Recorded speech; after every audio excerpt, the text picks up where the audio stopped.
नमस्कार, मैं हूं प्रियंका और आप देख रहे हैं राष्ट्रीय जगत विजन न्यूज। छत्तीसगढ़ के चर्चित कोलेवे स्कैम में ईडी ने 10 से ज्यादा वरिष्ठ आईएएस और आईपीएस अफसरों के खिलाफ भ्रष्टाचार निवारण अधिनियम 1988 के तहत कार्रवाई के लिए चिट्ठी लिखी है। ये चिट्ठी सरकार को लिखी गई है। मुख्य सचिव अमिताभ जैन और राज्य आर्थिक अपराध अन्वेषण विंग ईओडब्ल्यू को ईडी की तरफ से पत्र लिखा गया है। मुख्य सचिव को लिखी गई चिट्ठी में ईडी ने कोल लेवी घोटाले में अफसरों की कथित संलिप्तता के आरोप लगाए हैं। आरोप लगाने के साथ ही इन अफसरों पर कार्रवाई करने का उल्लेख पत्र में किया गया है। ईडी के द्वारा ये पत्र छत्तीसगढ़ राज्य के मुख्य सचिव और आर्थिक अपराध शाखा ईओडब्ल्यू को भेजा है, जिसे संकेत मिल रहे हैं कि आने वाले समय में जांच का दायरा और बढ़ाया जा सकता है। ईडी की जांच के मुताबिक कोयला परिवहन पर लगने वाली लेवी पर बड़े पैमाने पर गड़बड़ी की गई। इसके लिए ऑनलाइन कोल परमिट सिस्टम को ऑफलाइन मोड में बदल दिया गया ताकि अवैध वसूली की जा सके। इस हेराफेरी के तहत राज्य सरकार को 570 करोड़ का नुकसान हुआ है। अब तक इस घोटाले में 36 लोगों के खिलाफ एफआईआर दर्ज की जा चुकी है।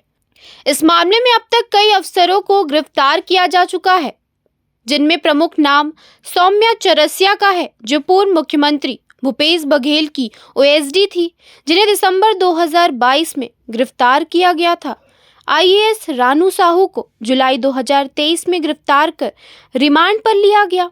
आईएएस समीर बिश्नोई, अनिल टुटेजा भी जेल जा चुके हैं। फिलहाल वे जमानत पर बाहर हैं। कारोबारी सूर्यकांत तिवारी भी इस घोटाले के मामले में अहम आरोपी हैं। फिलहाल ये मामला अब भी चल रहा है, लेकिन ईडी के पत्र के बाद इस मामले में बड़ी कार्रवाई देखने को मिल सकती है। देखिए, ये कि ईडी की कोई नई कार्रवाई नहीं है। ईडी हर दिन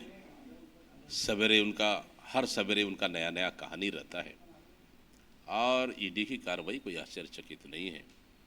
सिर्फ प्रदेश में विपक्षी राज्यों में विपक्षी सरकार को डराने के लिए, वहाँ के अधिकारियों को दहशत फैलाने के लिए इस तरह की ये कार्रवाई कर रही है।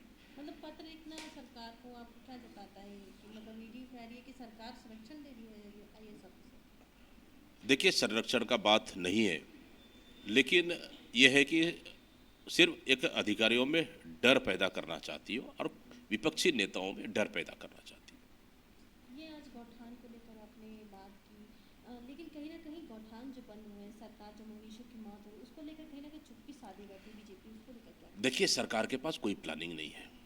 गौवंश की रक्षा के लिए, उनकी सुरक्षा के लिए, उनकी देखरेख के लिए कांग्रेस की सरकार में 10,800 हम लोगों ने गौठानें शुरू की थी। बिना प्लानिंग के उस गौठान को इस सरकार ने बंद कर दिया और अब गौवंश जो है ना सड़कों पर आ गए। उनकी मौतें हो रही है, भूख से मौत हो रही है, एक्सीडेंटल से मौत हो रही है, जहरीली पदार्थ से मौत हो रही है। मैंने कहा कि 2500 से अधिक अभी तक मौत हो चुकी है और 5 लाख से अधिक प्रदेश में गाय गायब हो चुकी है। तो इसका जिम्मेदार कौन है? कहीं ना कहीं सरकार सिर्फ गोधान, गौ अभ्यारण्य के नाम से सिर्फ अभी तक धरातल में कोई भी अभी तक काम नहीं हुआ है, सिर्फ खानापूर्ति कर रही है। फिलहाल इस खबर में इतना ही। देश प्रदेश के खबरों से अपडेटेड रहने के लिए हमारे चैनल को सब्सक्राइब करें और नए खबरों की नोटिफिकेशन के लिए बेल आइकॉन जरूर दबाएं। नमस्कार।